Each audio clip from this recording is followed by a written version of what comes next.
السلام علیکم ورحمۃ اللہ وبرکاتہ۔ الحمدللہ والصلاة والسلام علی رسول اللہ وعلی آلہ وصحبہ ومن والہ۔ میرے بھائیو، عاشوراء کا دن نہایت قیمتی دن ہے۔ عاشوراء سے بہت سے سبق حاصل ہوتے ہیں جنہیں مومن کو نظر انداز نہیں کرنا چاہیے۔ آئیے چند سبق آپ کے سامنے پیش کرتے ہیں۔ عاشوراء سے پہلا سبق یہ حاصل ہوتا ہے کہ آخرکار کامیابی پرہیزگاروں ہی کو ملتی ہے، چاہے کچھ دیر سے ہو۔ دیکھیے، موسیٰ علیہ السلام نے لمبا عرصہ تکلیف میں گزارا، فرعون کے ساتھ، اس کی قوم، اس کے لاؤ لشکر کے ساتھ۔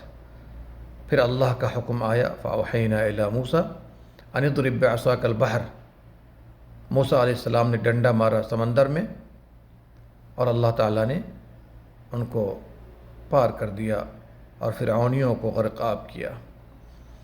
جی، اس سے یہ بھی بات معلوم ہوئی کہ ہر حال میں کامیابی اہل ایمان کو ملتی ہے، چاہے وہ چھوٹی جماعت کیوں نہ ہو۔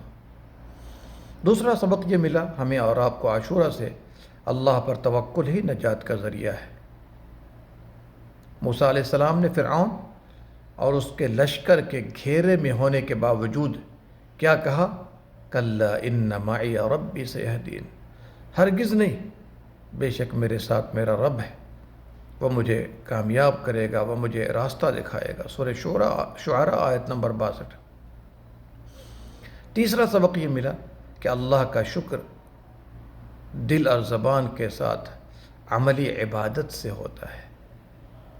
موسیٰ علیہ السلام نے نجات کے شکرانے میں روزہ رکھا اور نبی صلی اللہ علیہ وسلم نے ان کی پیروی کی۔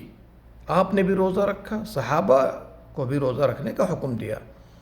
اس لیے ہم لوگ عاشوراء کے دن روزہ رکھ کر اللہ کی عبادت کریں گے۔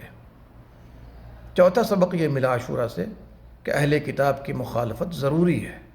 اب آپ غور کیجئے، عاشوراء کا ایک روزہ یہود کی مخالفت میں 2 ہو گیا، اور یہی وجہ ہے کہ نبی صلی اللہ علیہ وسلم نے فرمایا، اگر میں اگلے سال تک زندہ رہا تو 9 محرم کا بھی روزہ رکھوں گا، یعنی 10 کے ساتھ 9 کا بھی روزہ رکھوں گا۔